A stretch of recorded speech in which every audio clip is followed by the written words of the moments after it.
بسم اللہ الرحمن الرحیم۔ افلاطون یعنی کہ پلیٹو کا سیاسی فلسفہ کیا تھا؟ افلاطون 427 قبل مسیح میں یونان کے مشہور جمہوری شہری مملکت ایتھنز کے ایک خوشحال اور بااثر گھرانے میں پیدا ہوا۔ اس نے مروجہ تعلیم حاصل کی جس میں موسیقی کو خاص اہمیت حاصل تھی، اور موسیقی میں نہ صرف فن موسیقی شامل تھا بلکہ طلبہ کو نظمیں حفظ کرنی پڑتی تھیں۔ ہومر کی نظمیں خاص طور پر پڑھائی جاتی تھیں، اور چونکہ ان نظموں کے ذریعے مذہبی اور اخلاقی اصولوں کی تعلیم دی جاتی تھی، اس لیے یہ اس کے اور دوسرے طلبہ کے اخلاق کو سنوارنے اور اس کی شخصیت کی تعمیر میں خاص طور سے اثر انداز ہوئی۔ جوانی میں وہ سقراط کے حلقے میں شامل ہو گیا۔ اس نے مختلف علوم و فنون کا مطالعہ اس کی شاگردی میں کیا اور اس کے سیاسی فلسفے سے بہت زیادہ متاثر ہوا۔ شروع میں اس کا رجحان ایتھنز کی مملکت کے سیاسی عہدوں پر فائز ہونے کا تھا، لیکن جب اس کے محبوب استاد سقراط کو ایتھنز کے جمہوریت پسندوں نے موت کے گھاٹ اتار دیا تو وہ جمہوریت سے بالکل بیزار ہو گیا اور اس کی زندگی کا سارا نقشہ ہی بدل گیا۔ اب اس نے سرکاری ملازمت کرنے کی بجائے اہالیان ایتھنز کو ذہنی انتشار اور سیاسی زوال سے بچانا اپنی زندگی کا خاص مقصد قرار دیا۔ اس طرح سے وہ سیاسی مفکر کی حیثیت سے سیاسیات کے میدان میں داخل ہوا۔ سیاسی اختیار و اقتدار کی جنگ میں وہ جمہوریت پسندوں کے مقابلے میں دولت مندوں کا حامی تھا، کیونکہ سقراط کی موت کے بعد سے وہ جمہوریت اور جمہوریت پسندوں کا شدید ترین دشمن ہو گیا تھا۔ اس نے اٹلی اور سسلی کی سیاحت کی۔ سسلی کی سیاحت کے دوران اس کا ربط ضبط ٹانٹن کی فیثاغورسی نوآبادی کے لوگوں سے بڑھا، اور اسی وجہ سے وہ ریاضی کی اہمیت کا بہت زیادہ قائل ہو گیا، خاص کر اقلیدس کے یقینی قاعدوں اور طریقوں کا بہت زیادہ قائل تھا۔ اس کا خیال تھا کہ اگر ہم اقلیدس میں سچائی تک پہنچ سکتے ہیں تو سیاسیات میں کیوں نہیں پہنچ سکتے۔ اسی سفر و سیاحت کے دوران وہ سراکیوس کے ظالم فرمانروا ڈیونیسائس اول سے ملا۔ وہ افلاطون سے بہت زیادہ متاثر ہوا۔ وہ بڑا علم دوست تھا اور بے پناہ صلاحیتوں کا مالک تھا۔ افلاطون کے نزدیک اسی قسم کی صلاحیتوں کا مالک بادشاہ فلسفی بادشاہ ہو سکتا تھا۔ اسی لیے اس نے شاہ عادل کے فرائض بتانے شروع کر دیے، لیکن بہت جلد وہ یعنی افلاطون بادشاہ کی نظروں سے گر گیا اور اس نے اسے غلام کی طرح فروخت کر دیا۔ افلاطون بہزار خرابی فدیہ دے کر آزادی حاصل کر سکا اور مایوس ہو کر ایتھنز واپس چلا آیا۔ وہاں پہنچ کر اس نے ایک علمی مجلس یا اکیڈمی کی بنیاد ڈالی۔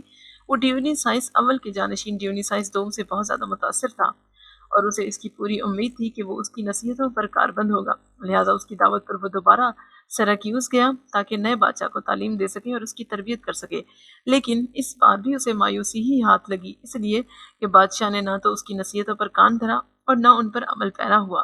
افلاطون نے اپنے کو درباری سیاست کے لیے بالکل نااہل پایا اور حد درجہ مایوس اور دل برداشتہ ہو کر ایتھنز واپس چلا آیا۔ 5 سال کے وقفے کے بعد وہ سہبارا سرائیوس کی آخری کوشش کرنے گیا، لیکن اس بار بھی اسے کامیابی نہ ہوئی اور وہ واپس آ گیا۔ پھر 337 قبل مسیح میں اس کا انتقال ہو گیا۔ زندگی کے آخری دور میں اس نے بڑی شہرت حاصل کی۔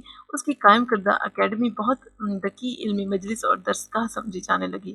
جس طرح سے وہ خود ایک نامور استاد سقراط کا نامور شاگرد ہوا، اسی طرح سے اس کا بھی نامور شاگرد ارسطو ہوا۔ افلاطون کا سیاسی فلسفہ ہمیں جن تصنیفوں میں ملتا ہے وہ ان میں پہلی ریاست، دوسری مدبر اور تیسری قانون یا نوامیس ہیں۔ ان تینوں میں سب سے زیادہ شہرت ریاست کے حصے میں آئی۔ یہ کتاب اس نے اس وقت تصنیف کی جبکہ اس کی شہرت شباب پر تھی۔ اس میں اس نے مثالی مملکت کا تصور پیش کیا۔ اسے محض سیاسی تصنیف نہیں کہا جا سکتا، اس لیے کہ اس میں بجا بجا بہت سے اخلاقی، فلسفیانہ، مذہبی، تعلیمی، نفسیاتی اور تاریخی نظریے بھی بیان کیے گئے ہیں، اور ان سب کو ملا کر پوری زندگی کا نظام یا معیار عمل پیش کیا گیا ہے۔ اسے سیاسی تصنیف اس لیے کہا جاتا ہے کہ یونان قدیم میں اخلاق، فلسفہ، مذہب اور تعلیم سبھی کے عملی پہلوؤں پر زور دیا جاتا تھا اور ان کو علم سیاسیات کہا جاتا تھا۔ دوسری تصنیف مدبر ریاست سے مختصر ہے۔ اس کا درجہ ریاست سے پست اور قانون سے برتر ہے۔ اس میں اس نے جمہوریت میں حکومت کی خوبیاں محافظوں کی شخصی حکومت کے مقابلے میں گنائی ہے اور قانونی حکومت کو سب سے زیادہ کارآمد اور قابل عمل نظام حکومت ٹھہرایا ہے۔ قانون میں اس کے خیالات کی تبدیلی مکمل ہو جاتی ہے۔ یہ اس نے اس وقت لکھی ہے جب وہ سراکیوس کے تجربوں کی روشنی میں اس نتیجے پر پہنچا کہ ناقص سوسائٹی میں گونا گو پابندیوں کی ضرورت کیوں لاحق ہوتی ہے اور عملی لحاظ سے اچھی حکومت کسے کہا جا سکتا ہے۔ ریاست میں اس نے اپنے بنیادی نظریوں اور اصولوں کو بیان کیا اور انہیں دلیلوں اور مثالوں سے واضح کیا۔ اس کے ساتھ ساتھ یہ حقیقت بھی منکشف ہو جاتی ہے کہ ریاست میں بنیادی اصولوں کو بنیادی اغراض و مقاصد کے ارد گرد قائم کیا گیا ہے۔ اگر ان اصولوں کو اچھی طرح ذہن نشین کر لیا جائے تو پھر افلاطون کے نظریات آسانی سے سمجھ میں آ جاتے ہیں۔ ریاست کے 2 نام ہیں، ریاست یا تحقیق عدل۔ ریاست سے مراد عام سیاسی دستور سے ہے، دستور سے مراد وہ نظام ہے جس سے افراد مل جل کر سماج کی تشکیل کرتے ہیں، لیکن ہر انسانی تنظیم سیاسی نہیں ہوتی اور نہ ہر سماج مملکت ہوتا ہے۔ ریاست میں افلاطون سیاسی تنظیم کی ماہیت کو معلوم کرتا ہے اور اس سے بحث کرتا ہے کہ مملکت کے اجزائے ترکیبی کیا ہیں، یہی اس کے سیاسی فلسفے کا محور ہے۔ ریاست کا نقطہ آغاز یہ ہے کہ نیکی ہی اصل علم ہے، یعنی خالص سچائی اور اچھائی اس دنیا میں پائی جاتی ہے اور اس کا پتہ چلایا جا سکتا ہے۔ وہ نیکی یا اچھائی کو اصل علم قرار دیتا ہے کیونکہ اس سے معلوم کیا جا سکتا ہے۔ اس سے پہلے دوسرے سیاسی مفکر اور فلسفی اس مسئلے کے بارے میں برابر سوچتے رہے کہ کسی چیز یا تصور کی قدر و قیمت کا دار و مدار ماحول پر ہے یا نہیں، یا دوسرے لفظوں میں کیا انسانوں کا مسئلہ حل کرنے میں ہم صحیح اور سچے علم تک پہنچ سکتے ہیں، یا ہمیں مختلف اشخاص اور افراد کے نظریے پر اکتفا کرنا چاہیے۔ افلاطون کا خیال تھا کہ اس دنیا میں خالص سچائی کا پتہ چل سکتا ہے، لیکن اس کا پتہ صرف وہی چند افراد چلا سکتے ہیں جو اپنے زمانے کے دوسرے تمام لوگوں سے عقل مندی، دانش مندی اور ذہانت میں برتر ہوں۔ اس سے ہم افلاطون کے سیاسی فلسفے کے دوسرے اہم اصول پر پہنچتے ہیں کہ دنیا میں سب انسان مساویہ برابر نہیں ہیں۔ ہر شخص کی صلاحیتیں مختلف ہوتی ہیں، بعض طبعاً اعتدال پسند ہوتے ہیں، بعض طبعاً زیادہ دلیر اور شجاع ہوتے ہیں، بعض زیادہ عقل مند اور ہوشیار ہوتے ہیں، اور بعض طبعاً منصف مزاج اور سلیم الطبع اور بردبار ہوتے ہیں۔ جو طبعاً دلیر اور شجاع ہوتے ہیں ان کے ذمہ ملک کی حفاظت کا کام ہونا چاہیے، جو اپنی دانش مندی اور دانائی میں دوسروں سے ممتاز ہوں ان کے ہاتھ میں حکومت کی باغ ڈور ہونی چاہیے۔ اس کے نزدیک جمہوریت تمام تر بناوٹی اور مصنوعی ہے اور محض دھوکے اور فریب پر مبنی ہے۔ یہ مساوات انسانی کو فرض کر لیتی ہے جس کا کہیں بھی وجود نہیں، اور یہ عام لوگوں کی رائے کو حقیقت یا علم کا درجہ دیتی ہے، حالانکہ اکثر و بیشتر یہ رائے تمام تر جہالت اور ناواقفیت پر مبنی ہوتی ہے اور اس کو علم سے کوئی واسطہ نہیں ہوتا۔ یہ رائے بیجا تعصب اور تنگ نظری کی بنیاد پر قائم ہوتی ہے۔ اس کے نزدیک حکمرانی کا فن مشکل ترین فنون میں سے ہے۔ طب میں اس کی کوشش نہیں کی جاتی کہ ہر شخص کو طبیب بنا دیا جائے، لیکن جمہوریت اس سے بھی زیادہ ناممکن چیز کو فرض کر لیتی ہے۔ اس کی بنیاد اس مفروضے پر ہے کہ ہر شخص دوسروں پر حکومت کر سکتا ہے، اور یہ کہ سب لوگوں کو حکمرانی کی دقتوں اور پیچیدگیوں کا علم ہے۔ یہی نہیں بلکہ اس کے نزدیک جمہوریت مستقل کشمکش اور فتنہ و فساد کی جڑ ہے۔ چونکہ ایتھنز میں سیاسی اقتدار کے لیے برابر رسہ کشی ہوتی رہتی ہے اور انقلاب حکومت آئے دن ہوتے رہتے تھے، اور وہاں کی حکومت جمہوری تھی، اس لیے افلاطون انقلاب اور بغاوت کے نام سے بھڑکتا تھا۔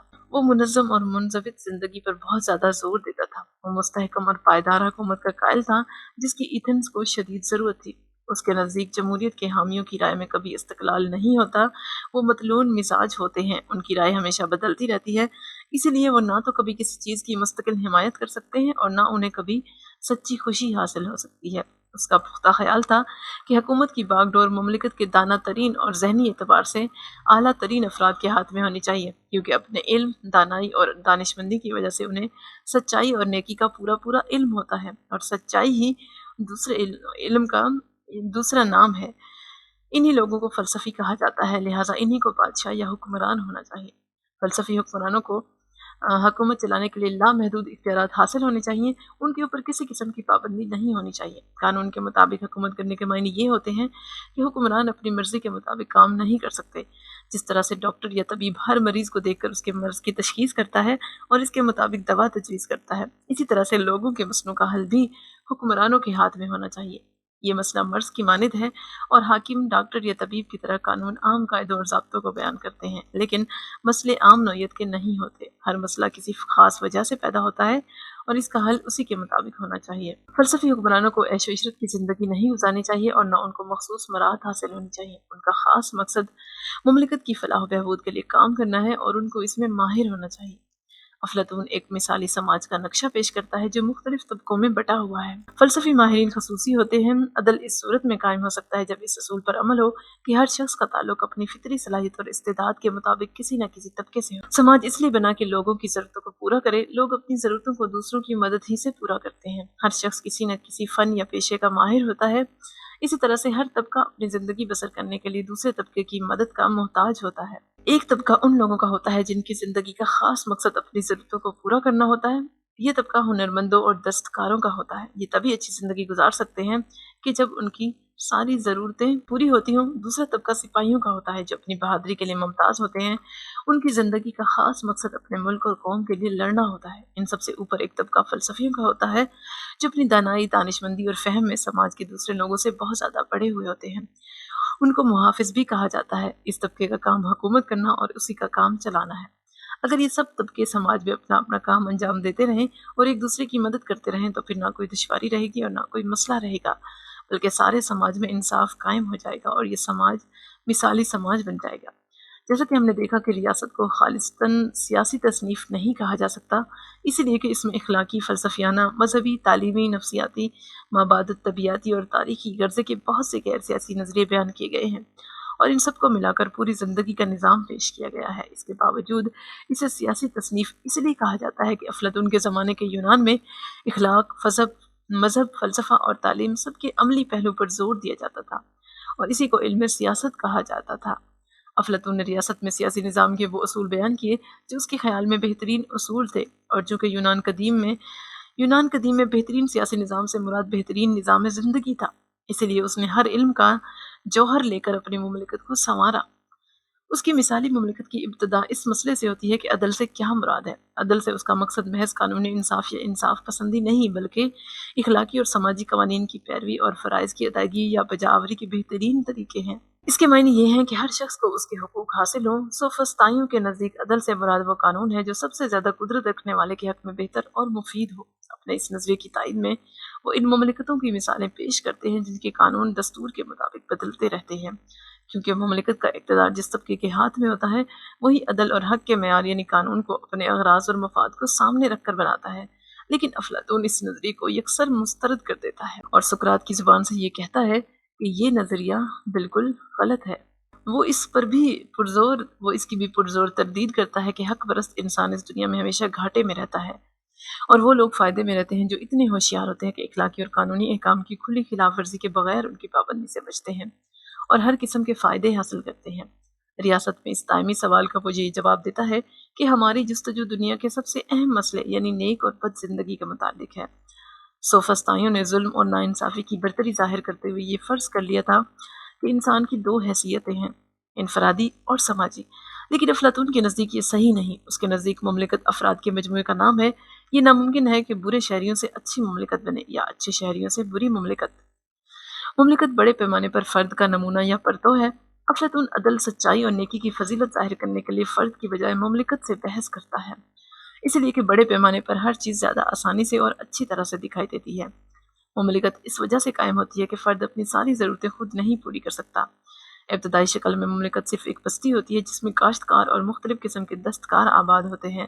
پہلے صرف آسودگی اور آسائش مد نظر ہوتی ہے، پھر جان اور مال کی حفاظت کے لیے سپاہیوں کے طبقے کی ضرورت محسوس ہوتی ہے۔ اس طبقے کی امتیازی خصوصیت بہادری ہوتی ہے۔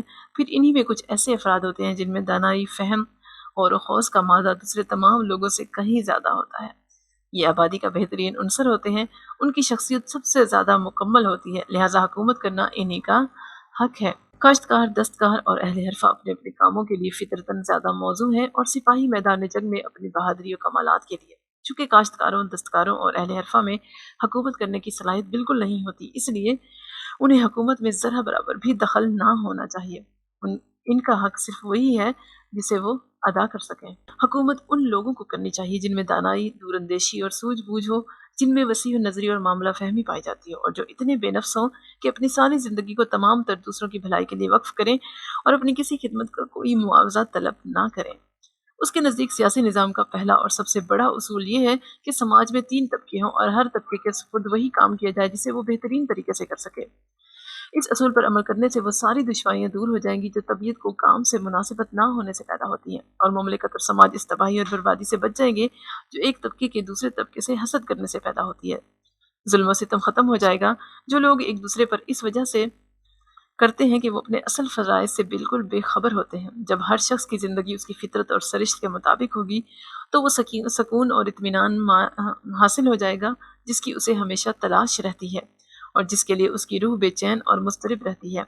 اخلاقی نقطہ نگاہ سے اس میں مثالی مملکت کا جائزہ لیا جائے تو اس میں 3 خوبیاں ملیں گی: دانائی، بہادری یا شجاعت اور اعتدال۔ دانائی محافظوں یا حکمرانوں کی امتیازی خوبی ہے، بہادری سپاہیوں کی، اور اعتدال تینوں طبقوں میں یکساں پایا جاتا ہے۔ اس مثالی مملکت کو اسی صورت میں قائم کیا جا سکتا ہے جبکہ اس میں عدل ہو۔ عدل سے مراد ایسی ہم آہنگی ہے جو پورے سیاسی نظام میں ربط پیدا کر دے اور ہر طبقے اور تمام افراد کو ان کاموں میں مشغول اور مصروف رکھے جس کے لیے وہ فطری مناسبت اور صلاحیت کے لحاظ سے موزوں اور اہل ہوں۔ اور جن میں وہ پوری قابلیت دکھا سکیں اور اپنی آرزوؤں اور امنگوں کو پورا کر سکیں۔ سیاسی عدل کی اصل غرض یہی ہے، اگر اس کے سوا کوئی دوسرا معیار ہو تو پھر مملکت اپنے اصل مقصد سے دور ہو جائے گی، اور اس کے شہری مسلسل مصیبتوں میں مبتلا رہیں گے۔ اس کو ثابت کرنے کے لیے افلاطون اپنے خیالی سیاسی نظام کو زوال کی حالت میں تصور کر کے ان لوگوں کی طبیعتوں اور ذہنی کیفیتوں کا نقشہ پیش کرتا ہے جو مختلف دستوروں کی پیداوار ہوتے ہیں۔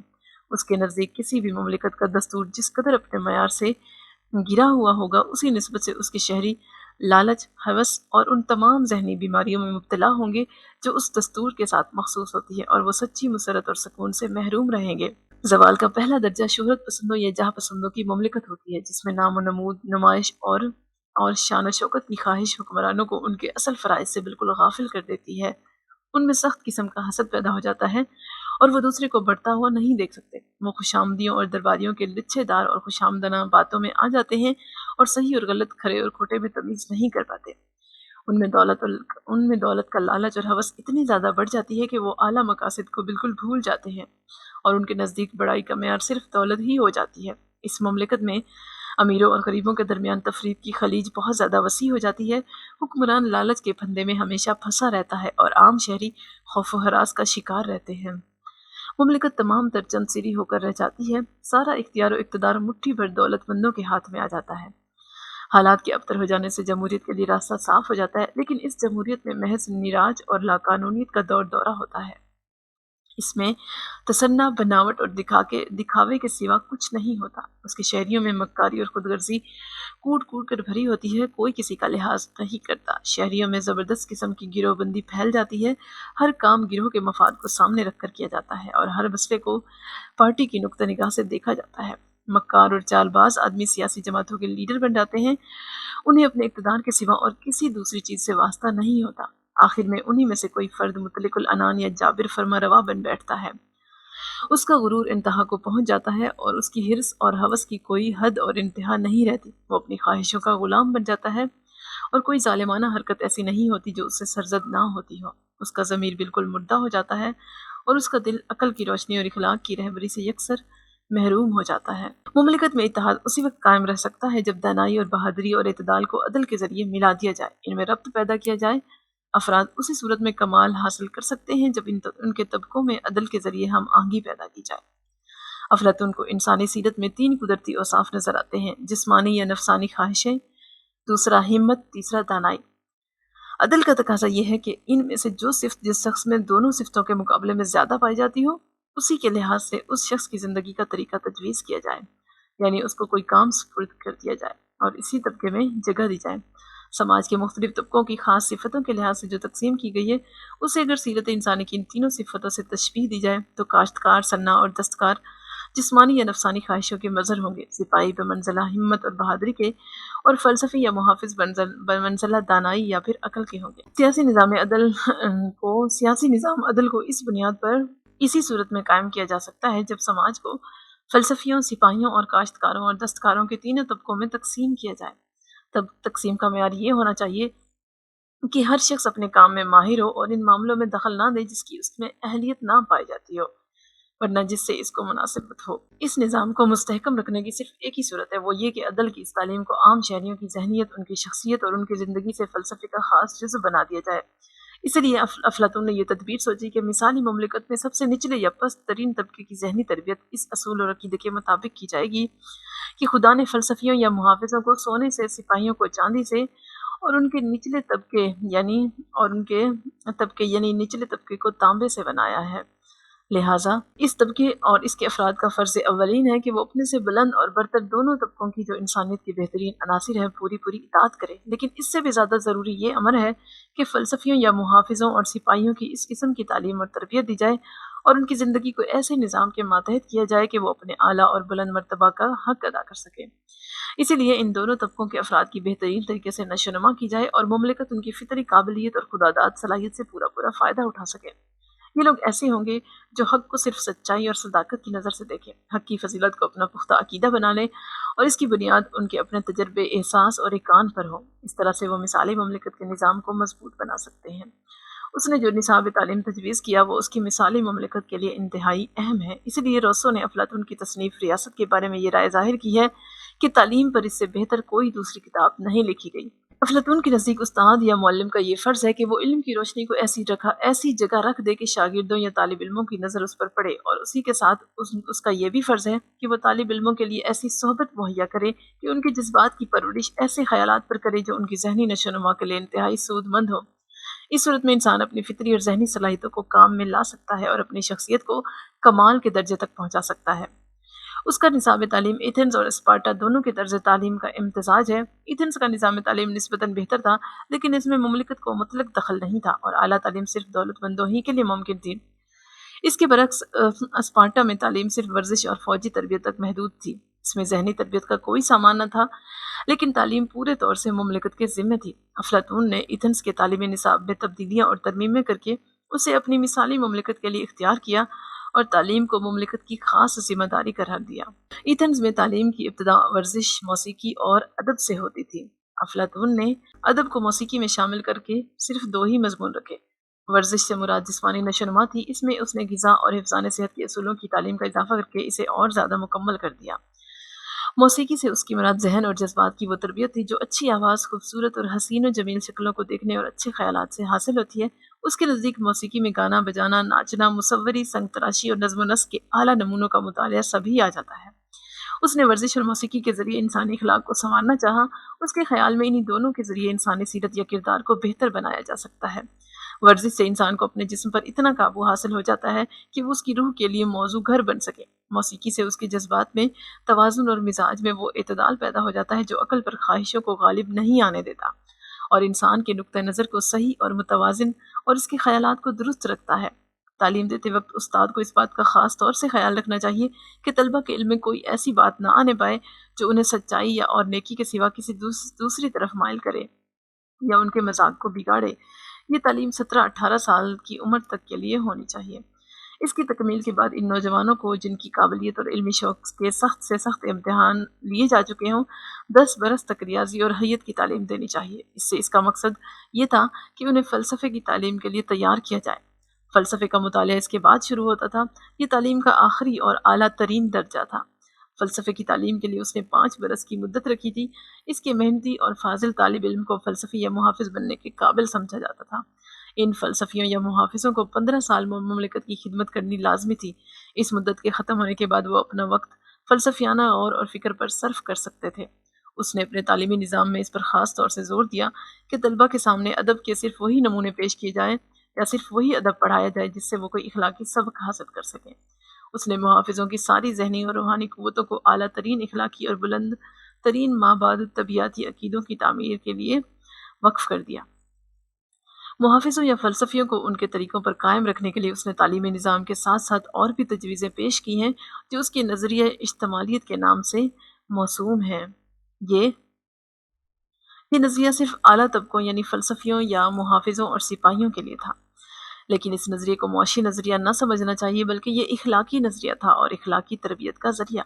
اس کا اصل مقصد یہ تھا کہ محافظوں کے دلوں میں یکسوئی اور خلوص نیت کا جذبہ ہمیشہ قائم رہے، اور یہ اسی صورت میں ممکن ہے جب ان کے سامنے سے وہ تمام چیزیں ہٹا دی جائیں جو انہیں ورغلاتی ہوں یا کسی قسم کا لالچ دلاتی ہوں اور ان کو خود غرض بناتی ہوں۔ فطری صلاحیتوں کی بنیاد پر اس نے شہریوں کو کاشتکاروں اور دستکاروں، سپاہیوں اور محافظوں یا فلسفیوں کے 3 طبقوں میں تقسیم کیا ہے۔ اس کے خیال میں کاشتکاروں اور دستکاروں کے طبقے کی امتیازی خصوصیت مادی خواہشات ہیں اور انہیں مناسب حد تک وہ ساری چیزیں ملنی چاہیے جن کی انہیں خواہش ہو۔ سپاہیوں میں ہمت اور شجاعت کی امتیازی خصوصیتوں کی وجہ سے جوش اور حوصلہ زیادہ پایا جاتا ہے، اس لیے ان کے سپرد وہ خدمات ہوں جن کے ذریعے وہ اپنی فطری صلاحیتوں کو بروئے کار لا سکیں، لہٰذا ان کے ذمہ مملکت کی حفاظت اور دشمنوں سے لڑنے کا کام ہونا چاہیے۔ محافظوں یا فلسفیوں میں سب سے اعلیٰ صفات پائی جاتی ہیں، اسی لیے ان کے ذمہ مملکت کی سیاسی اور ذہنی رہبری اور قیادت ہونی چاہیے۔ اس نے کاشتکاروں اور دستکاروں کی تعلیم کا کوئی انتظام نہیں کیا، اسی لیے کہ اس کے خیال میں ان کے طبقے میں اعلیٰ اخلاقی صفتیں پیدا ہو ہی نہیں سکتے۔ اس کی مثالی مملکت میں ہر طبقہ دوسرے کی فلاح اور بہبود کے لیے قربانیاں کرتا ہے۔ مثلاً اگر کاشتکار اور دستکار تعلیم اور علمی اور ذہنی لذتوں سے محروم رکھے جاتے ہیں تو سپاہی اور محافظ ان لذتوں سے بالکل ناآشنا رہتے ہیں جو کاشتکاروں اور دستکاروں کے حصے میں آئی ہیں، یعنی گھریلو زندگی کے سکھ اور چین۔ سپاہیوں اور محافظوں کی نہ تو کوئی ذاتی یا نجی ملکیت یا جائیداد ہوتی ہے اور نہ ان کا کوئی اپنا گھر یا خاندان ہوتا ہے۔ ان کی زندگی کا طرز ایسا ہے کہ وہ اپنی سیرت کی تمام خوبیوں کو درجہ کمال تک پہنچا دیتے ہیں۔ ان کے کھانے، کپڑے اور دوسری ضروریات زندگی کا بار تیسرے یا نچلے طبقے پر ہے، جس کا فرض ہے کہ وہ ان دونوں اعلیٰ طبقوں کی ضرورتوں کے مطابق غلے اور کپڑے کی ایک مقررہ مقدار جو سال بھر کے لیے کافی ہو پیدا کرے۔ محافظوں کو نہ صرف یہ کہ کسی چیز کو اپنے قبضہ اور ملکیت میں رکھنے کی ممانعت تھی، بلکہ وہ اس گھر میں سو بھی نہیں سکتے تھے جس میں روپیہ رکھا ہو۔ افلاطون کے نزدیک وہ اسی صورت میں مملکت کے معاشی مسئلوں کو حل کر سکتے ہیں جب وہ خود مطمئن ہوں، اور یہ تبھی ہو سکتا ہے جبکہ وہ ذاتی یا نجی جائیداد نہ رکھیں۔ اپنی ذات کے بعد انسان کو سب سے زیادہ خیال اپنے خاندان اور قریبی عزیزوں اور رشتہ داروں کا رہتا ہے، اس اندیشے سے کہ کہیں یہ خیال محافظوں کے فرائض میں مخل نہ ہو اور ان کو خود غرض نہ بنا دے، اس نے ان کے لیے خاندان یا گھر کو بھی ختم کر دینا لازمی سمجھا۔ اس کے مٹانے میں بعض دوسری مصلحتیں بھی تھیں، مثلاً خاندان یا گھر نہ ہونے کی صورت ہی میں عورتیں مردوں کی غلامی یا محکومیت سے آزاد ہو سکتی ہیں اور انہیں سیاسی زندگی میں زیادہ کارآمد اور مفید بنایا جا سکتا ہے۔ افلاطون کے زمانے میں عورتوں کو عزت حاصل نہ تھی، اس کا خیال تھا کہ عورتیں صرف جسمانی اعتبار سے مردوں سے کسی قدر کمزور ہیں، ورنہ ہر لحاظ سے مردوں کے مساوی ہیں اور ان میں اور مردوں میں کوئی فرق نہیں، اور وہ ان تمام خدمتوں کو انجام دے سکتی ہیں جو اس وقت صرف مرد انجام دیتے تھے۔ اس لیے اس نے تعلیم میں مردوں اور عورتوں کے درمیان کسی قسم کا کوئی فرق نہیں رکھا اور دونوں کے لیے ایک ہی نصاب تعلیم تجویز کیا۔ دونوں حصول تعلیم کے بعد سپاہی بن سکتے تھے یا بہت زیادہ دانا ہونے کی صورت میں محافظ بن سکتے تھے۔ محافظ ہونے کی صورت میں ظاہر ہے کہ وہ گھر میں نہیں رہ سکتی، اس لیے اس نے عورتوں کے لیے بھی ویسی ہی چھاونیاں تجویز کی جو اس نے مردوں کے لیے تجویز کی تھی۔ اس نے انہیں مردوں کے برابر بیٹھ کر کھانے کمانے کا حق بھی دیا۔ اس نے محافظ اور سپاہی عورتوں کی بچوں کی تربیت مملکت کے حوالے کی اور شادی کا ایسا طریقہ تجویز کیا جس سے ماں باپ اور اولاد میں کسی قسم کا تعلق نہیں رہتا تھا۔ معاشی زندگی کے اصولوں کی طرح یہ اصول اجتماعیت کے نام سے موسوم ہیں۔ افلاطون نے اس مقصد سے کہ اولاد کی صحت اور سرشت بہترین ہو اور کسی قسم کے خاندانی تعلقات قائم نہ رہنے پائیں، یہ اصول بنایا کہ سپاہیوں اور محافظوں کے طبقوں میں ان مردوں اور عورتوں کے عارضی نکاح کر دیے جائیں جو جسمانی اور ذہنی خوبیوں کے لحاظ سے بہترین شہری ہوں۔ انہیں صرف خاص موقعوں پر یکجائی کی اجازت دی جائے تاکہ وہ اپنی شہوانی خواہشوں کو پورا کر سکیں اور قانون فطرت کی کوئی ایسی خلاف ورزی نہ ہونے پائے جو کہ آئندہ نسلوں کے لیے مضر ہو۔ پیدائش کے بعد بچے کو ماں سے جدا کر دیا جائے تاکہ ماں کو یہ نہ معلوم ہو کہ اس کا بچہ کون ہے۔ اس کا خیال تھا کہ اس لا علمی سے وہ تمام بچے جن کی پیدائش کا زمانہ ایک ہوگا اس کی ممتا کے مستحق اور حقدار سمجھے جائیں گے، اور وہ فطری محبت جو ماں باپ کو اپنی اولاد سے ہوتی ہے ضائع نہ جائے گی، بلکہ محافظوں اور سپاہیوں کے طبقے کو ایک بہت بڑا خاندان بنا دے گی۔ ان کے تعلقات میں جو پہلے صرف سیاسی اور اخلاقی ہوتے خاندانی رشتے کی مضبوطی بھی آ جائے گی، اور ساتھ ہی ساتھ وہ ساری خرابیاں جو خاندانی زندگی کی وجہ سے پیدا ہوتی ہیں، مثلاً اپنے پرائے کا فرق، خود غرضی، عورتوں کی محکومیت، غرض، ان سب خرابیوں سے مملکت اور سیاسی زندگی محفوظ رہے گی۔ شادی صرف انہی عورتوں اور مردوں کے درمیان ہو سکتی ہے جن میں عمر، صحت اور طبیعت کے لحاظ سے باہمی مناسبت پائی جاتی ہو۔ انہیں یکجائی کی اجازت صرف اس وقت ہوگی جبکہ محافظ مناسب اور ضروری سمجھے۔ ایسے بچوں کو کہ جو ایسے ماں باپ کے ہوں جنہیں محافظ یا عمر یا طبیعت کے لحاظ سے موضوع نہ سمجھے، یا ایسے بچوں کو کہ جن میں کسی قسم کا جسمانی نقص پایا جاتا ہو، محافظ تلف کر سکتے ہیں۔ محافظوں کو سب سے زیادہ اس کا خیال رکھنا چاہیے کہ مملکت کی آبادی حد سے بڑھنے نہ پائے، اس لیے ان کا یہ بھی فرض ہے کہ شادیوں کی تعداد کو ایک خاص حد سے آگے نہ بڑھنے دیں۔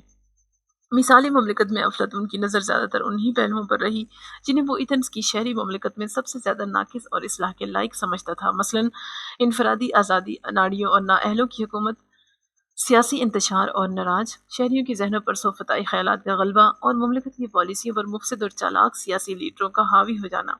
اس کے نزدیک مملکت میں محافظ یا فلسفی کی وہی حالت ہوتی ہے جو کسی انسان کی وحشی درندوں کی بھٹ میں ہوتی ہے۔ ایتھنز کے حد درجہ ناقص اور ابتر سیاسی نظام کے مقابلے میں اس نے اپنا معیار پیش کیا جس کی خصوصیات تھی مہارت فن، یعنی ہر کام کا ایسے شخص کے سپرد ہونا جو اس کی کرنے کے لیے پورے طور سے اہل ہو، مملکت میں کامل ربط اور مساوات اور دانائیوں اور فلسفیوں کی حکومت ہو۔ اس کے نزدیک مملکت کی قائم کرنے اور قائم رکھنے کا اصل مقصد سماج کی اور اخلاقی اور روحانی نشو و نما ہے۔ اس کے نہ ہونے کی صورت میں سیاسی زندگی قطعی ناممکن ہے۔ انسانوں کو مصیبتوں اور پریشانیوں سے اس وقت تک چھٹکارا نہیں مل سکتا جب تک حکومت فلسفیوں کے ہاتھ میں نہ ہو، حکمرانوں میں فلسفے کی روح نہ پیدا ہو، اور سیاسی بڑائی اور حقیقت دونوں ایک ہی جگہ جمع نہ ہو۔ فلسفیوں کی حکومت کے ذریعے وہ اچھائیوں کو قائم کرنا چاہتا تھا۔ مملکت کی محافظوں سے اسے توقع تھی کہ وہ سچائی اور نیکی کے تصور سے اپنے دل اور دماغ کو منور کریں گے۔ ان کی عملی زندگی اس روحانی نور کو چاردانگ عالم میں پھیلائے گی۔ کامل نیکی کے تصور کو سمجھ کر فلسفی یا محافظ انسان کو اس کی ہستی کا راز اور اس کی زندگی کا مقصد سمجھائیں گے۔ ان کے ہاتھوں میں مملکت اور انسانی سیرت کی وہی حیثیت ہوگی جو مصور کے ہاتھوں تصویر کی ہوتی ہے۔ اس کے نظریوں کی صحت کے لیے اس کی مثالی مملکت کا موجود ہونا شرط نہیں، کیونکہ ایسے ادارے جن کا وجود فرضی ہو برے نہیں ہوتے۔ اسی طرح وہ ادارے جن کا واقعتاً وجود ہو محض اسی وجہ سے اچھے نہیں کہے جا سکتے کہ ان کا وجود ہے۔ مثالی چیزوں کی خواہش اور اصلاح حال کی کوشش اور وہ آرزوئیں جو کبھی پوری نہ ہوں انسانی زندگی کو سنوارنے اور انسان کو حیوانیت اور نفسانیت سے بچانے کے لیے بہت ضروری ہے۔ سیاسی دنیا میں حسنوں کی بلندی اس لیے اور بھی زیادہ ضروری ہے اور قابل قدر ہے کہ اس کے بغیر سیاسی معاملوں کا اس سے گہرا روحانی اور ذہنی تعلق نہیں ہو سکتا، اور اس تعلق کا نہ ہونا بہت بڑی کمی ہے۔ افلاطون کی مثالی مملکت پر مذہبی اور اخلاقی رنگ سیاسی رنگ پر غالب ہے، اس کی بنیاد مہارت فن پر ہے جسے عقلی اعتبار سے ٹھکرایا نہیں جا سکتا۔ اس مملکت پر سب سے بڑا اعتراض یہ کیا جاتا ہے کہ اس کے اتحاد اور مساوات قائم کرنے کی کوشش میں سیرتوں کی رنگا رنگی اور اختلاف کو یکسر نظر انداز کر دیا۔ حالانکہ نہ تو اختلاف کو بالکل ختم کر کے اتحاد قائم کیا جا سکتا ہے اور نہ اس کی جگہ یکسانیت قائم کی جا سکتی ہے۔ اتحاد کو قائم کرنے کی بہترین صورت یہ ہے کہ اختلافات کو ان کی جائز حدود میں رکھا جائے اور ان میں ہم آہنگی قائم کی جائے، یعنی اختلاف میں اتحاد پیدا کیا جائے۔ ریاست میں افلاطون کے پیش نظر ادارے نہ تھے بلکہ مجرد اصول اور نظریے تھے، یعنی یہ کہ مملکت کے حکمرانوں کے طور طریقے کیا ہونے چاہیے اور ان کے کیا عقیدے ہوں جس سے انہیں روحانی غذا اور تقویت حاصل ہو۔ اس کی مثالی مملکت کا وجود صرف تصورات کی دنیا میں تھا۔ اس سے دنیا کی مملکتوں کی تعمیر اور سیاسی زندگی کے بنانے میں بڑی مدد لی جا سکتی ہے۔ اس نے اپنی دوسری دونوں تصنیفوں یعنی مدبر اور قانون میں نہ تو اپنی پہلی تصنیف ریاست میں بیان کیے اصولوں کو ترک کیا اور نہ انہیں عملی جامہ پہنانے سے مایوس ہوا، بلکہ اپنے نصب العین اور اصولوں کو ترک کیے بغیر اس نے ایسے دستور مرتب کیے جو اگر پورے طور سے کامیاب ہو تو پھر اس کی مثالی مملکت کا قیام اس دنیا میں عمل میں آ سکتا ہے۔ مدبر میں فلسفی یا محافظ کی جگہ مدبر لے لیتا ہے۔ افلاطون نے اس کی بھی صفات اتنی ہی تفصیل سے بیان کی ہیں جیسی کہ اس نے ریاست میں محافظوں کی خوبیاں بیان کی تھی۔ اس کے نزدیک مدبر کو سارے عملی علوم پر عبور حاصل ہوتا ہے، اسے اپنے ماتحتوں اور زیر دستوں پر ہر قسم کا پورا اختیار حاصل ہونا چاہیے، لیکن یہ ضروری نہیں کہ اس کے ہر عمل یا فعل کے لیے ماتحتوں کی رضامندی حاصل کی جائے یا ہر بات میں اسے ان کی تائید حاصل ہو۔ اگر وہ ان پر جبر کرتا ہے تو بہتر انسان بنانے کی غرض سے خود مدبر کو قانون کا پابند نہ ہونا چاہیے، کیونکہ قانون کی ماتحت میں آ جانے کی وجہ سے پھر اسے کام کرنے کی آزادی حاصل نہیں رہے گی اور قانون کو ایک کم عقل اور خود سر بادشاہ کی حیثیت حاصل ہو جائے گی۔ مدبر اور عام سیاستدانوں میں سب سے بڑا فرق یہ ہے کہ سیاستدان اکثریت کی رائے پر کاربند ہوتا ہے، برعکس اس کے مدبر اکثریت کی رائے پر چلنے کی بجائے انتشار اور افراتفری میں ربط اور بے مقصدی میں مقصد پیدا کر کے افراد کو سماج کو مملکت کی شکل دیتا ہے۔ لیکن اس کے باوجود مدبر میں وہ مذہبی اور اخلاقی شان نظر نہیں آتی جو ریاست میں محافظ یا فلسفی کی نظر آتی ہے۔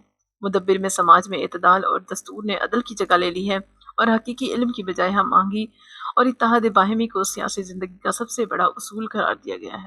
افراد کا فرض ہے کہ وہ اپنی طبیعت اور جذبات پر قابو رکھیں تاکہ مدبر ان میں پائے جانے والے اختلافات کی بنیاد پر اتحاد قائم کر سکے، جیسے بننے والا تانے اور بانے سے کپڑا بنتا ہے۔ آگے چل کر افلاطون فلسفی یا محافظ کی طرح مدبر کو بھی انسانی شکل میں دیکھنے سے مایوس ہو جاتا ہے، اسی لیے وہ اپنے معیار سے نیچے اتر کر ان مملکتوں پر غور کرتا ہے جو مدبروں کی حکمرانی سے محروم رہی ہیں اور اس کے بغیر اپنا کام چلاتی ہیں۔ ان مملکتوں پر غور کرتے وقت اسے ایک نئے معیار کی ضرورت محسوس ہوتی ہے۔ وہ فلسفی یا محافظ اور مدبر میں خاص فرق بیان کرتا ہے اور کہتا ہے کہ مدبر محض بنانے والا ہوتا ہے، اسی لیے اس کا بہت زیادہ امکان ہے کہ وہ کہیں غلطی نہ کر بیٹھے اور بھٹک نہ جائے۔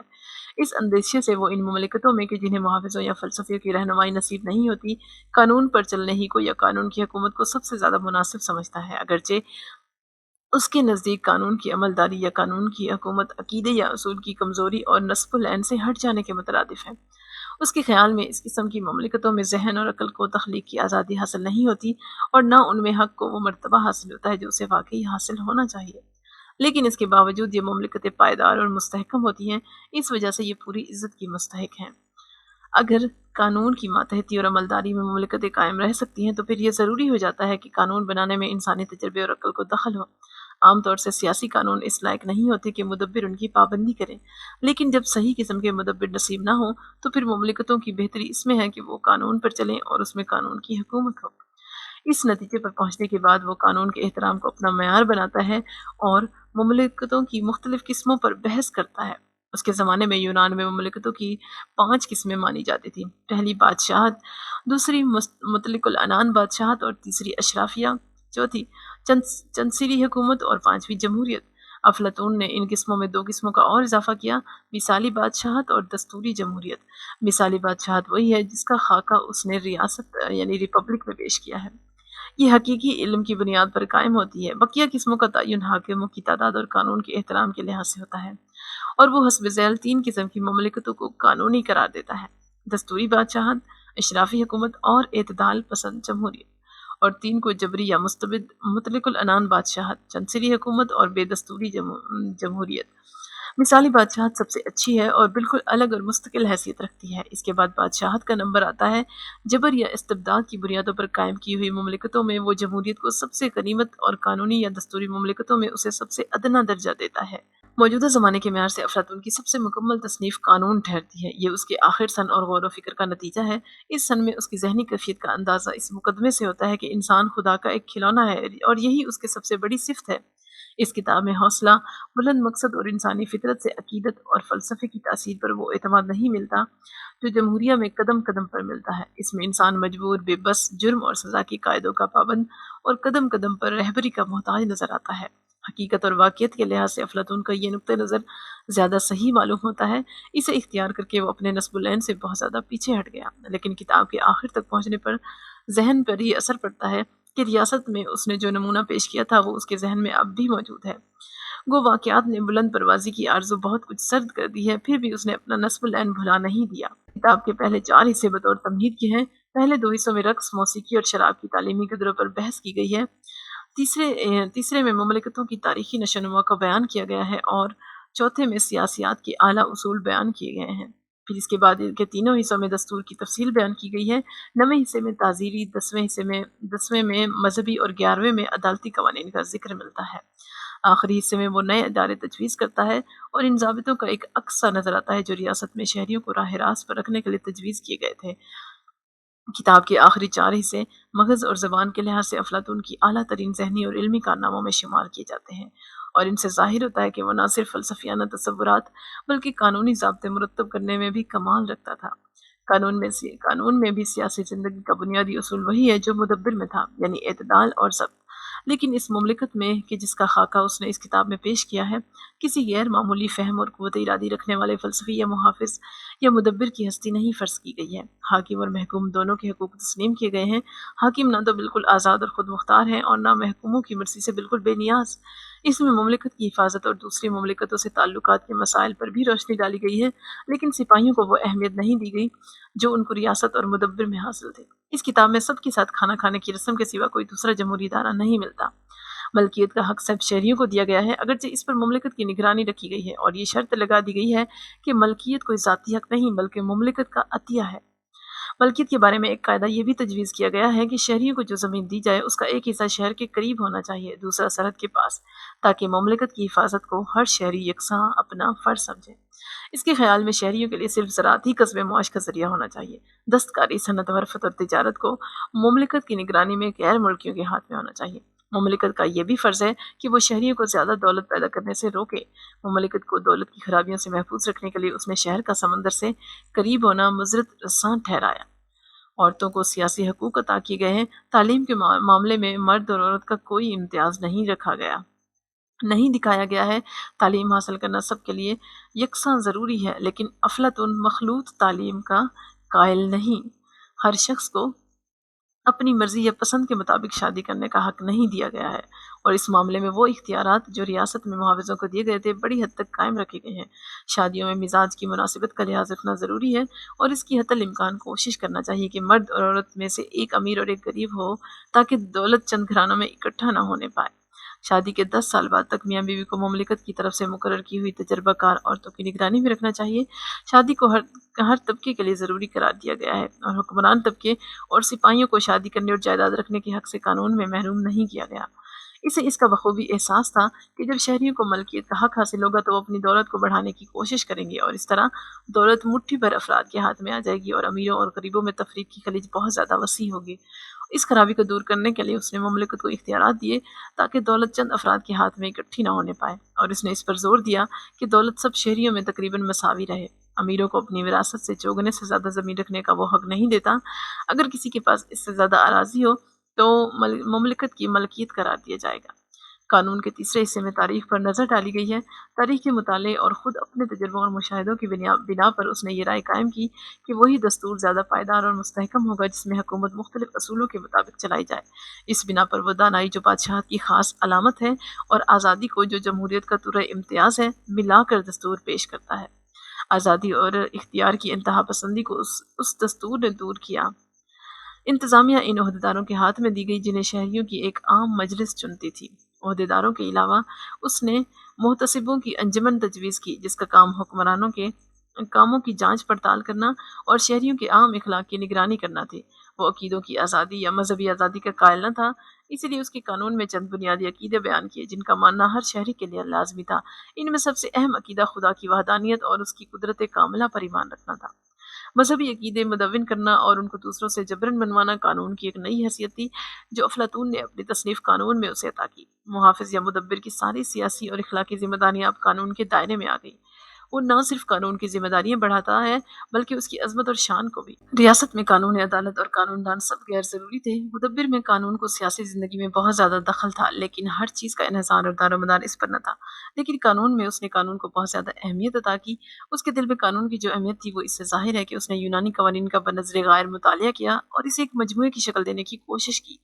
ہر قانون کے ساتھ اس میں ایک مقدمہ بھی لکھا جس میں قانون کا مقصد واضح کیا۔ اس کا خیال تھا کہ ہر ضابطہ اور ہر قانون کی اس طرح تشریح کی جائے کہ اس پر عمل کرتے وقت لوگ اس کی اہمیت اور اس کی اصل غرض و غایت سے بخوبی واقف ہو جائیں۔ قانون کی حقیقی اطاعت اسی وقت ہو سکتی ہے جب لوگ قانون کی دل سے عزت کریں اور ان کی وہی مرضی ہو جو حکومت کی ہو۔ اسی کے ساتھ اس کا یہ بھی خیال تھا کہ قانون میں بغیر شہریوں اور غیبی آوازوں کے اتفاق کی کوئی ترمیم یا تبدیلی لائی جائے۔ عام طور سے قانون رسم و رواج کا نچوڑ ہوتا ہے، لیکن بعض اوقات کسی گروہ کی خاص ضرورتوں کو دستوری حیثیت دینے یا کبھی کسی خاص مسئلے سے نمٹنے کے لیے قانون بنائے جاتے ہیں۔ وہ قانون کے مرتبے کو کم نہیں کرتا۔ اس کے لیے فلسفی یا محافظ کا مدبر کی عدم موجودگی میں مملکت صرف قانون ہی سے چل سکتی ہے اور قانون ہی کے ذریعے اسے استحکام حاصل ہوتا ہے۔ اس نے یونان میں مروجہ قانون کو یکجا کرنے کے ساتھ ساتھ اصول قانون پر بھی بحث کی۔ اس کو اس مسئلے سے اتنی زیادہ دلچسپی تھی کہ اس نے عدالتی ضابطے الگ قائم کیے چونکہ اس زمانے میں علوم کی وہ قسم نہ تھی جو آج کل ہے، اس لیے افلاطون کے قوانین میں دینیات اور اخلاقیات کو بہت زیادہ دخل ہے۔ اس کے نزدیک عدالتیں اور ان کی تجویز کردہ سزائیں افراد کی اصلاح کرنے کا بہترین ذریعہ ہیں۔ جرم افراد سے بلا ارادہ اور کسی اخلاقی وجہ سے سرزد ہوتے ہیں۔ سزا جو قانون کے مطابق دی جاتی ہے نقصان پہنچانے کی نیت سے نہیں دی جاتی بلکہ سزا پانے والے یعنی مجرم کی نیکی میں اضافہ یا اس کی بدی میں کمی کرنے کی غرض سے دی جاتی ہے۔ وہ اس کا بھی قائل ہے کہ اخلاقی خرابیوں کی ذمہ داری سماج پر ہے اور اس کو دور کرنا سماج کا خاص فرض ہے، لیکن چونکہ انسان اپنے ارادے اور اختیار سے مختلف کام کرتا ہے اسی لیے اس کے اعمال اور افعال کا ذمہ دار کسی کو نہیں ٹھہرایا جا سکتا۔ اس وجہ سے اس نے سزا کے اصلاحی پہلو پر توجہ دلانے کے سوا مروجہ سزاؤں میں کوئی کمی نہیں تجویز کی بلکہ انہیں اور زیادہ سخت کر دیا۔ قانون اور دستور کا احترام شہری تب کرتے ہیں جب مملکت انہیں اس کی تعلیم دے، اسی لیے افلاطون نے نظام تعلیم کو بڑی تفصیل سے بیان کیا۔ لیکن اب چونکہ اصل مقصد فلسفی یا محافظ پیدا کرنا نہیں ہے اسی لیے ابتدائی اور ثانوی تعلیم پر بہت زیادہ زور دیا گیا اور تعلیمی نصب و لین پر بہت کم غور کیا گیا۔ وہ تعلیم کو خاص طبقوں کے لیے محدود نہیں کرتا بلکہ اسے ہر شہری کے لیے لازمی قرار دیتا ہے۔ اس طرح سے تعلیم تمام و کمال مملکت کی ذمہ داری قرار پاتی ہے۔ بچے کی تعلیم گہوارے سے شروع ہوتی ہے، لہٰذا اسی وقت سے مملکت کو بچے کی تعلیم کو اپنی نگرانی میں لے لینا چاہیے۔ پہلے بچوں کو مملکت کی سند یافتہ اناؤں کے حوالے کیا جائے، جب وہ 3 برس کے ہو جائیں تو پھر کھیل کود اور ورزش شروع ہونی چاہیے اور اس کی نگرانی کے لیے مملکت کی طرف سے استانیہ مقرر ہونی چاہیے۔ 6 سال کی عمر میں لڑکے اور لڑکیوں کو الگ الگ سرکاری تعلیم گاہوں میں داخل کر دینا چاہیے۔ اسکولوں کے ساتھ ورزش گاہیں اور کھیل کے میدان ہونے چاہیے۔ پہلے 4 سال تک جو ابتدائی تعلیم کا زمانہ ہے ڈرل، گھوڑے کی سواری اور تیر اندازی اور نیزہ بازی سکھانی چاہیے۔ 10 برس کی عمر سے 13 برس کی عمر تک ادب اور 13 سے 16 برس کی عمر تک موسیقی کی تعلیم دینی چاہیے۔ 25 برس سے پہلے کسی کو شادی کرنے کی اجازت نہ ہونی چاہیے۔ ہر ملک کے سیاسی اداروں کی بنیاد اس کے جغرافیائی حالات، رہن سہن کے طور طریقوں اور مخصوص تاریخی واقعات پر ہوتی ہے۔ یہ قومی زندگی میں خاص رنگ پیدا کرتے ہیں، لیکن سیاسی خیالات اور سیاسی نصب العین خاص ماحول تک محدود نہیں رہتے، بلکہ ہر قوم دوسری قوموں کے خیالات اور نصب العین سے متاثر ہوتی ہے۔ اعلیٰ شخصیتوں کی طرح خیالات بھی عرصے تک لوگوں کی زندگی میں سمائے ہوئے اور بسے ہوئے رہتے ہیں۔ یونان کی ساری شہری مملکتیں ایک کے بعد دیگر اسی قدر اعظم کی سلطنت کا جزو بن گئیں، اور افلاطون کی تعلیم جس میں صدیوں کا تجربہ کام میں لایا گیا تھا، بالکل بیکار ثابت ہے۔ افلاطون نے واقعات اور تجربوں کی حدوں سے آگے بڑھ کر اپنے سیاسی فلسفے کی بنیاد نفس انسانی کو بنایا، اور یہ فلسفہ شہری مملکتوں سے زیادہ پائیدار نکلا۔ قرون وسطیٰ کے یورپ کے فلسفے پر اس کی کتاب قانون پر کا بہت گہرا اثر پڑا۔ افلاطون نے مملکت کی بنیاد اخلاق اور مذہب پر رکھی۔ اس نے مثالی مملکت میں 3 طبقوں کی تقسیم کی۔ قرون وسطیٰ کے مذہبی اور معاشی نظام میں وہی تقسیم ہمیں ملتی ہے۔ قرون وسطیٰ کے اداروں کا افلاطون کی تصانیف ریاست اور قانون کی تعلیم سے مشابہ ہونا افلاطون کے وجدان صحیح اور اس کے نظریوں کی صحت کی دلیل ہے، اور اس کے فلسفے کو حق بجانب ثابت کرتا ہے۔ افلاطون اپنے فلسفے کو اپنے ماحول تک محدود نہیں رکھتا، بلکہ اپنی چشم تصور سے صدیوں بعد آنے والی نسلوں کی زندگی دیکھ لیتا ہے۔ سیاسیات کی تاریخ میں افلاطون کی سب سے اہم اور قابل قدر یادگار اس کی مثالی مملکت ہے۔ اس کی تقلید سیسرو، سینٹ ایگسٹائن اور سر ٹامس مور نے کی، اور اپنے مثالی مملکتوں کا خاکہ دنیا کے سامنے پیش کیا۔ یورپ کی نشاط ثانیہ کے بعد سے افلاطون کی مثالی مملکت اہمیت پسندوں کے لیے رہنما بن گئی۔ روسو اور اس کے بعد ہیگل نے یورپین سیاسی فلسفے میں اسے پوری طرح سمو دیا، اور وہ اس طرح اپنائی گئی کہ وہ واقعی سرمایہ حیات کہی جا سکتی ہے۔ اس کا تیار کیا ہوا یونانی مجموعہ قوانین اور نظام تعلیم کی اس کی دوسری اہم یادگاریں ہیں۔ اس کے قانون کے مجموعے سے رومی قانون داں پوری طرح سے مستفید ہوئے۔ گرین بسٹینڈک اور دوسرے اہمیت پسند مفکر اس کی تصنیف ریاست سے بہت زیادہ متاثر ہوئے۔ اس کے اس نظریے کو بہت سے مفکرین نے تسلیم کیا کہ مملکت کے ذریعے نیکی اور بھلائی حاصل ہو سکتی ہے، اور خیر کامل اسی وقت حاصل ہو سکتا ہے جب سب اپنے فرائض ادا کرنے لگیں، اور قانون عقل اور فہم انسانی کا مظہر ہے۔